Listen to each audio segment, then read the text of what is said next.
Everyone, my name is Adarsh Mishra and आप देख रहे हैं यूथ नेशन कोडर्स। आज हम लोग बात करने वाले हैं अपने लीड कोड पे फाइंड द डिफरेंस नाम की प्रॉब्लम के बारे में। बहुत ही अच्छी प्रॉब्लम है और इसकी यहाँ पे हम लोग यहाँ पे 3 अप्रोच देखने वाले हैं। ठीक है, तो क्वेश्चन हमसे क्या कह रहा है कि आपको 2 स्ट्रिंग दी गई हैं, एक है स्ट्रिंग एस और दूसरी स्ट्रिंग है आपकी टी।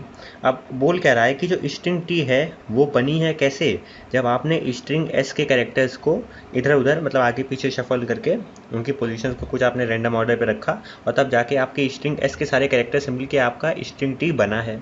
ठीक है, और फिर आपने बोला जब आपने स्ट्रिंग एस के कैरेक्टर को शफल किया और उसमें एक और एक्स्ट्रा कैरेक्टर ऐड कर दिया तब जाके आपका स्ट्रिंग टी बन पाई।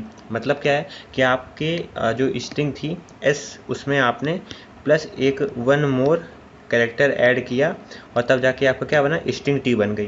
अब मुझसे क्या कह रहा है, आप ये बताओ वो कौन सा लेटर था जो आपने इसमें ऐड करा, एस में जो आपने ऐड करा तब जाके आपका टी बन गया। ठीक है, आपको ये बताना है। आपको गिवन है एस एंड टी। अब यहाँ पे देखो, अगर हम लोग यहाँ एग्जाम्पल पे देखें तो देख सकते हो एस में ए बी सी डी पढ़ा है और टी में ए बी सी डी ई पढ़ा है। मतलब हमने क्या करा कि हमें टी बनाना है, तो टी बनाना है किससे, एस के कैरेक्टर्स का यूज़ करके। तो हमने एस का पहले ए यूज़ करा तो इसका ये ए हो गया, यानी इसका बी यूज़ करा तो इससे इसका बी बन गया, यानी इसका सी यूज़ करा तो इससे टी का सी बन गया।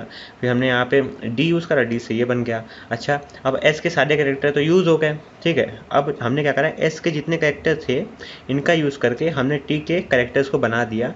बट एक कैरेक्टर ऐसा था जो हमें अलग से ऐड करना पड़ा। वो कैरेक्टर कौन सा है, ई है, तभी मेरा आंसर क्या आ गया, ई आ गया। ठीक है, अगर यहाँ पे एग्जांपल नंबर 2 देखें तो यहाँ पे पहली स्ट्रिंग मेरी एम्प्टी है, इसमें एको कैरेक्टर नहीं है। ठीक है, तो एको कैरेक्टर नहीं है तो हम इसको ये तो कह सकते हैं ना, टी में एक कैरेक्टर है।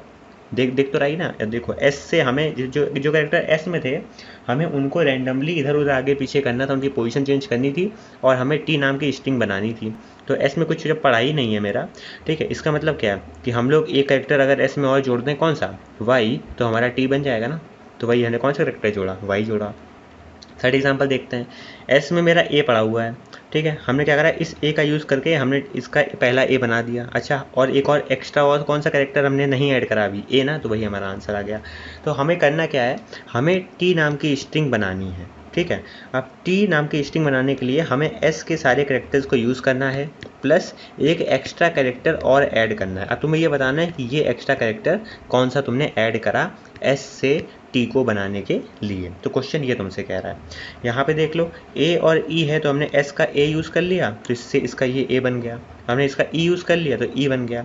बट अब एक कैरेक्टर और बच गया ना, तो हमें ए अलग से ऐड करना पड़ेगा, तो ए हमने आंसर में दे दिया। तो ये हमसे क्वेश्चन कह रहा है, कंस्टेंट हमसे कह रहा है कि जो स्ट्रिंग की लेंथ है वो मतलब जो कैरेक्टर होंगे, नंबर ऑफ कैरेक्टर, वो 10 की पावर 3 तक जा सकते हैं।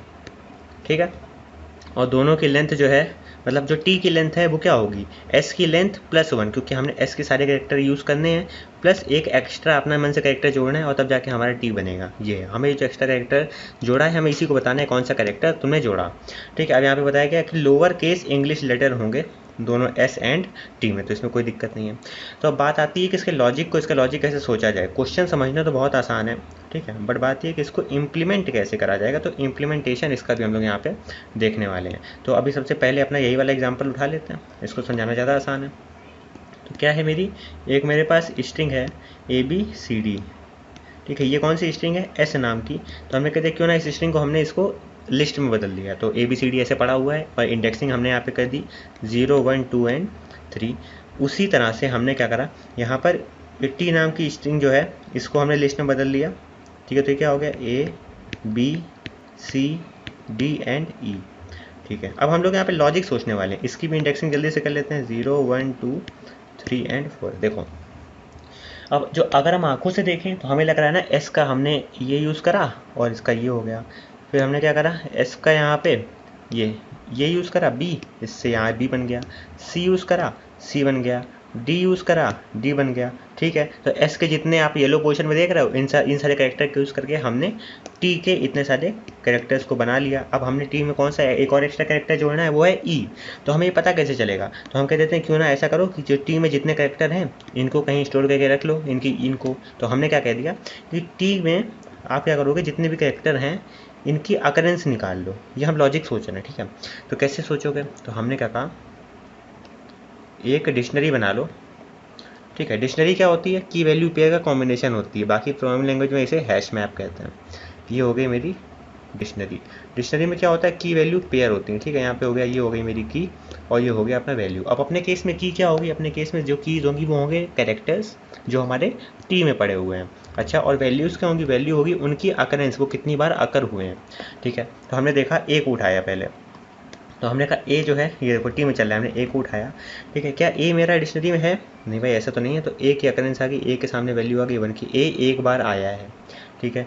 बी पे आए, बी भी अभी एक बार आया है, ठीक है। फिर सी पे आए, सी भी हमारा एक बार आया है, ठीक है। ये टी के लिए हम बना रहे हैं। डी जो है, डी भी मेरा एक बार आया है, और ई, ई भी मेरा एक बार आया है, ठीक है। तो हमने क्या करा, टी के जितने भी कैरेक्टर थे इनके लिए इसका करस्पॉन्डिंग यहाँ पे मैप जनरेट कर लिया, की वैल्यू पेयर जनरेट कर लिए, जो हमें बताएगा कि अगर हम पूछेंगे इससे कि अच्छा बताओ कि ए के कितने कैरेक्टर हमारे पास हैं, तो वो बता देगा एक कैरेक्टर है तुम्हारा टी के अंदर। तो ये पता करने के लिए हमने यहाँ पे मैप बना दिया है। तो इतना मेरे ख्याल से समझ में आ गया होगा, ठीक है। तो अब हम लोग क्या करते हैं, अब हम लोग यहाँ पे एक और चीज़ देखते हैं। अच्छा एक बात बताओ, जो हम लोग अभी एग्जाम्पल यहाँ पे देख रहे थे उसको इस तरह से भी कहा जा सकता था। अब हम क्या करें, अब हम एस में ट्रैवल करें, एस से एक कैरेक्टर को उठाएं, क्योंकि देखो हमें ये सब बनाना है, ये पूरा बनाना है, इन सब का कॉम्बिनेशन से ही तो हमारा टी बनेगा, है ना। अब हमें ये सब बनाना है, डिक्शनरी के जितने भी कैरेक्टर हैं इनकी अकरेंस हमें पूरी करनी है। ये इनको भूख है, इसको इस तरह समझो कि ए को एक चाहिए एस नाम की स्ट्रिंग के अंदर, और बी को भी एक बी चाहिए एस नाम की स्ट्रिंग के अंदर, सी को एक सी चाहिए एस नाम की स्ट्रिंग के अंदर। ऐसे हर एक कैरेक्टर को अपना करस्पॉन्डिंग ये अकरेंस चाहिए, कहाँ पे, एस नाम की स्ट्रिंग के अंदर। ये हो रहा है। तो अगर हम आपसे कह दें कि क्यों ना ऐसा करो, एस नाम की स्ट्रिंग पे आप चलो, ठीक है। तो मैंने सबसे पहले कहा मैं यहाँ से ए उठा, मैंने देखा क्या ए मेरा इस डिक्शनरी में है, हाँ भाई ये है। तो ए के सामने वैल्यू क्या है, ए के सामने वैल्यू पड़ी है 1। इसका मतलब जो टी को एक ए की ज़रूरत थी वो ए हमें यहाँ एस में मिल गया है, तो इसकी वैल्यू को कर दो एक कम, तो ये वैल्यू कितनी हो गई, 0 हो गई। तो ये चीज़ हमारी पूरी हो गई, ए की पूर्ति हो गई है, ठीक है। फिर हम क्या करेंगे, अगला एलिमेंट उठाएंगे बी। बी, अब बी का डिक्शनरी में है, बिल्कुल है, ये है बी, और बी के सामने 1 पड़ा है। बी के सामने 1 पड़ा है मतलब बी को एक अकरेंस चाहिए थी, और यहाँ पे बी हमें मिल चुका है। तो हम क्या करेंगे, बी की जो वैल्यू है उसको 1 से कितना कर देंगे, 0, कि हाँ हमने जो है बी को भी यूज़ कर लिया। तो हमने ए को यूज़ कर लिया है, बी को यूज़ कर लिया, ठीक है। 2 कैरेक्टर बन गए हमारे।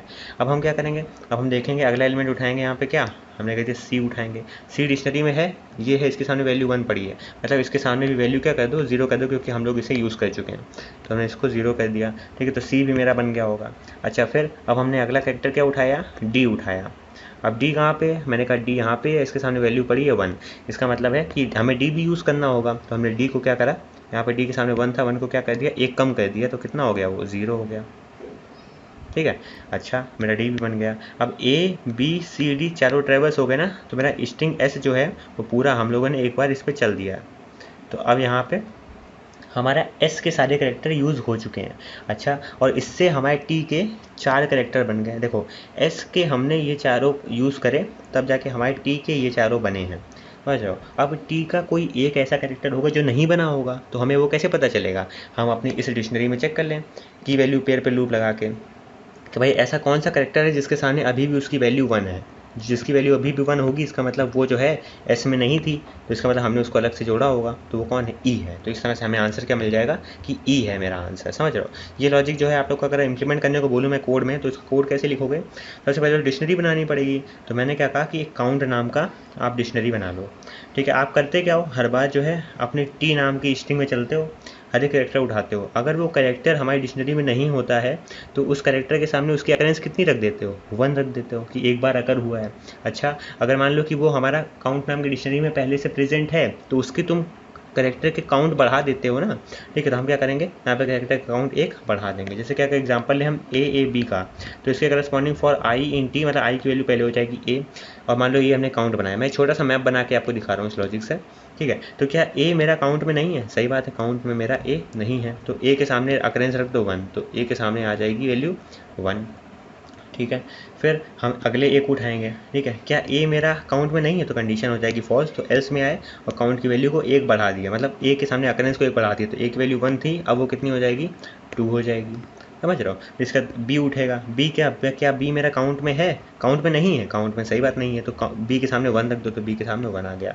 तो ये जो थे देखो ए 2 बार आया और 1 बार बी आया, तो यहाँ पे दिया गया है कि ए 2 बार आया और बी 1 बार आया। तो ये जो अकरेंस है ये कैसे हम बना रहे हैं, ये मैप का यूज़ करके, डिक्शनरी का यूज़ करके पाइथन में बना रहे हैं हम लोग, और उसके लिए हम लोगों ने यहाँ पे ये लूप आपके सामने लिखा हुआ है। तो मेरे ख्याल से ये चीज़ समझ में आ गई होगी। तो यहाँ से यहाँ तक जो हमारा स्ट्रिंग टी थी, इसके सारे कैरेक्टर की अकरेंस जो है हम लोग मैप में लिख चुके हैं। अच्छा, अब हम क्या करते थे, अब हम अपनी स्ट्रिंग एस में चलते थे और चेक करते थे कि जो कैरेक्टर हमने एस से उठाया है अगर वो हमारी डिक्शनरी में प्रेजेंट है तो उसकी अकरेंस को 1 माइनस कर देते थे, तभी तो उन सब की वैल्यू 1 से 0 हो रही थी। ठीक है, अच्छा, और हमने क्या करा, साथ ही साथ यहाँ पे हम कर क्या रहे हैं, एक और चीज़ कर रहे हैं। देखो करने को आप ये काम कर सकते हो, ज़रूरी नहीं है। देखो हम लोग क्या कर रहे थे, ऊपर जब हम लोगों ने ये एग्जांपल पढ़ा, तो जब किसी भी की वैल्यू पेयर, जैसे हमने सबसे पहले ए के सामने 0 पढ़ा है, तो एक तरीका तो ये कि ए के सामने 0 पढ़ा है, आप इसको पढ़ा रहने दो, क्योंकि आपने मतलब आपको कोई फर्क नहीं पड़ता ना इसको पढ़ने में, बट आप चाहो तो इसको यहाँ से हटा भी सकते हो, ये की वैल्यू पेयर डिलीट कर दो। ऐसे जिस की और वैल्यू की मतलब जिस कैरेक्टर के सामने उसकी अकरेंस 0 हो जाए आप उसको या तो रिमूव कर दो, और अगर नहीं भी करोगे तो भी तो वही बात है, आप जब इस पर एक लूप चलाओगे, ठीक है, लूप चलाते वक्त तो आप यही चेक करोगे ना कि जिस की के सामने वैल्यू 0 पड़ी है, ठीक है, तो 0 1 पड़ी है, सॉरी, जिस की के सामने वैल्यू 1 पड़ी है आप उसी की को तो उठाओगे ना, तो फाइनली ये ज़्यादा मैटर नहीं करेगा। बट आप चाहो तो जिन कीज़ के सामने वैल्यू 0 हो चुकी है, जिन कैरेक्टर की अकरेंस 0 हो गई, आप चाहो तो उन कैरेक्टर को रिमूव कर दो, तो आपकी डिक्शनरी थोड़ी छोटी हो जाएगी और कुछ नहीं हो रहा है। तो वहाँ पे थोड़ा सा स्लाइड चेंज है कोड में, जो कि मैं आपको यहाँ पे एक्सप्लेन करने में बताना भूल गया, मतलब ज़रूरी नहीं, अगर नहीं भी करोगे तो भी चलेगा।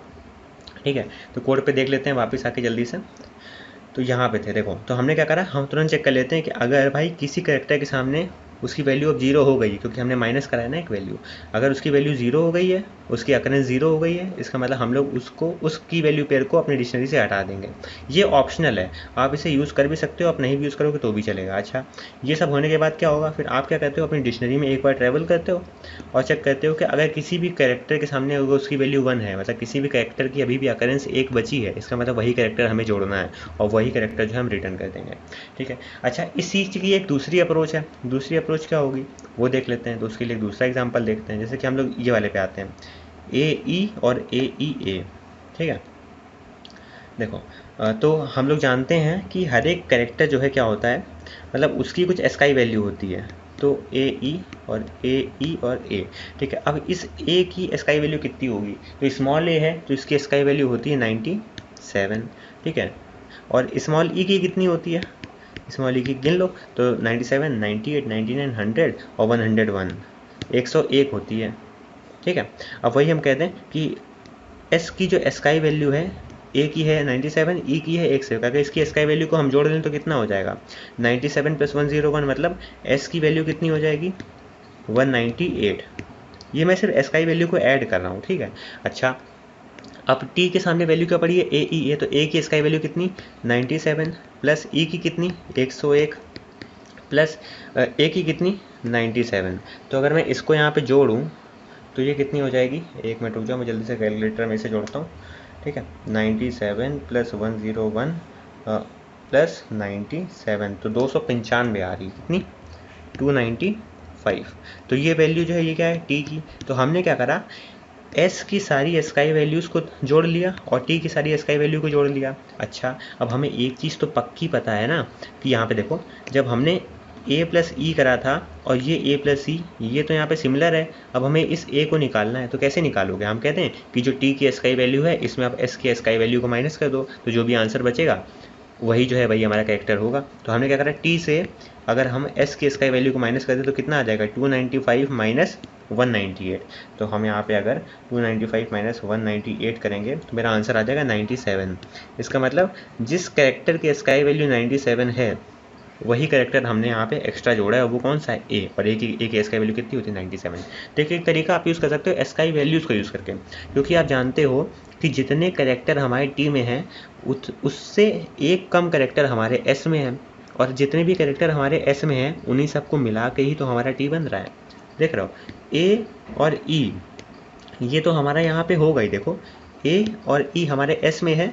अब इन दोनों का यूज़ करके हम लोग ए और ई हम टी बनाना चाहते हैं। अब टी में ए और ई तो होगा, साथ में हम एक्स्ट्रा ए और ऐड कर रहे हैं, तो इसकी जो स्काई वैल्यू होगी ये वही स्काई वैल्यू तो होगी जो एस की स्काई वैल्यू है। तो ये तो वही बात हो गई ना कि ASCII value of T is equal to ASCII value of S plus ASCII value of unknown character, तो अननोन कैरेक्टर की स्काई वैल्यू निकालनी है तो क्या फॉर्मूला हो जाएगा, ASCII value of T minus ASCII value of S. ये T character नहीं है, ये टी ये वेरिएबल है, इनके अंदर ये पूरी स्ट्रिंग पड़ी हुई है, ठीक है। तो ये जो स्काई वैल्यू वाला सीन आपको समझ में आ गया होगा। तो अब इसका कोड देख लेते हैं, इसको कैसे लिखेंगे। तो देखो, मैं स्काई वैल्यू जोड़ने के लिए काउंट एस नाम का वेरिएबल है, एक काउंट टी नाम का वेरिएबल है, ये दोनों क्या करेंगे, स्काई वैल्यूज़ को ऐड करेंगे। ये स्ट्रिंग एस में जितने कैरेक्टर हैं उनकी स्काई वैल्यू ऐड कर देगा, और ये स्ट्रिंग टी में जितने कैरेक्टर हैं उनकी स्काई वैल्यू ऐड कर देगा। हम क्या करेंगे, एस में एक एक करके कैरेक्टर को उठाएंगे, और उसके स्काई वैल्यू हमें कौन सा फंक्शन देता है, OID फंक्शन पाइथन में। तो OID में उस हम पर्टिकुलर कैरेक्टर को भेजेंगे और उसको उठा के काउंट्स में जोड़ लेंगे। ऐसे ही ये क्या करेगा, सारे के सारे कैरेक्टर के स्काई वैल्यू आके कहाँ स्टोर हो जाएगी, काउंट एस में आ जाएगी। ऐसे ही हम क्या करेंगे, टी वाले स्ट्रिंग में एक एक कैरेक्टर को उठाएंगे और उसके स्काई वैल्यू जोड़ के काउंट टी नाम के वेरिएबल में जोड़ देंगे। तो यहाँ पे हमें काउंट टी नाम के वेरिएबल में सारी की सारी स्काई वैल्यू मिल जाएगी, उनका सब मिल जाएगा जो हमारी स्ट्रिंग टी में था, ठीक है। अब हमें क्या करना है, सिंपल, जो हमारा टोटल टी के स्काई वैल्यू है उसमें हम टोटल एस के स्काई वैल्यू को माइनस कर देंगे, तो हमें 97 मिल जाएगा, जैसे हमने ऊपर एग्जांपल में देखा है। और 97 के करस्पॉन्डिंग कौन सा कैरेक्टर आता है, उसके लिए CHR फंक्शन होता है, तो CHR से उस कैरेक्टर को कन्वर्ट कर लेंगे। मतलब CHR क्या करता है, हमसे स्काई वैल्यू लेता है, तो CHR अगर हम पास करेंगे 97 तो हमें भेज देगा आंसर स्मॉल है, और स्मॉल ए को हम यहाँ से क्या कर देंगे, रिटर्न कर देंगे। तो ये लॉजिक भी बड़ा आसान है, यहाँ पे स्काई वैल्यू का यूज़ करके कर सकते हो।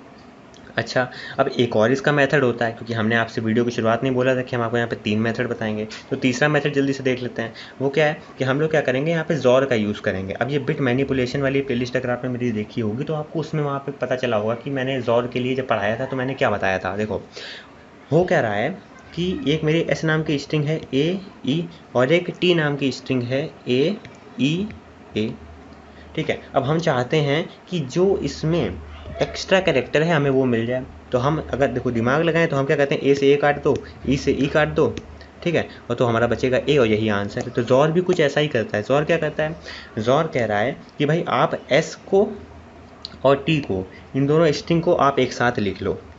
तो एस हो गया मेरा AE, ठीक है, टी को एक साथ लिख दें तो क्या हो जाएगा, AEA।